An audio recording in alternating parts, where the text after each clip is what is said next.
Hi friends, welcome to mom and daughter devotional skills. అందరికీ వరలక్ష్మి వ్రత శుభాకాంక్షలు. మా ఇంట్లో వరలక్ష్మి వ్రతం ఏ విధంగా చేసుకున్నామో, అమ్మవారిని ఎంత అందంగా అలంకరించామో నా ఛానల్లో ఇప్పుడు చూపిస్తాను. ఎప్పుడు అమ్మవారిని అనేక రకాలుగా తయారు చేసేవాళ్ళమండి. చెప్పాను కదండి, పసుపు కుంకుమ ప్యాకెట్లతో అని, కోన్స్తో అని, పువ్వుల రకాలతో అమ్మవారిని, దానిమ్మ గింజలతో అమ్మవారిని, తమలపాకులతో అమ్మవారిని అలా చేసేవాళ్ళం కదండి. ఈ సంవత్సరం నేను అమ్మవారిని ఆన్లైన్లో బుక్ చేశానండి. అంటే హెడ్ వేరుగా, అమ్మవారి విగ్రహం వేరుగా తీసుకున్నాను. తర్వాత అష్టలక్ష్ముల్ని మా ఫ్రెండ్ దగ్గర ఆన్లైన్లో నేను బుక్ చేశాను.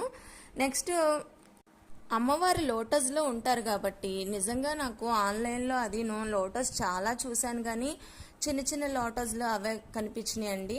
కానీ నేను విజయవాడ 1 టౌన్ మార్కెట్లో ఈ లోటస్ని తీసుకున్నాను. చాలా పెద్దదండి ఈ లోటస్ వల్లే ఇదంతా నిజంగా అమ్మవారికి అందం వచ్చిందేమో అనిపించింది.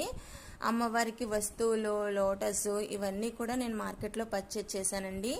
నాకు లోటస్ తీసుకోవాలని, పెద్ద లోటస్ తీసుకోవాలని ఎప్పటి నుంచో కోరికగా ఉండేది. ఈ సంవత్సరం చాలా పెద్ద లోటస్ దొరికింది.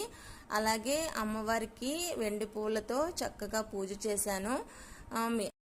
అలాగే కింద కలశం పెట్టి, కలశం చుట్టూరు అష్టలక్ష్ముల్ని పెట్టానండి. అలాగే వెనకాల పూలదండలతో, అమ్మవారికి వస్తువులతో, నగలతో ఇదంతా మేము అలంకరించాము. ఇదంతా నా ఛానల్లో చూసి నా ఛానల్ని లైక్ చేసి, షేర్ చేసి, సబ్స్క్రైబ్ చేసుకోండి.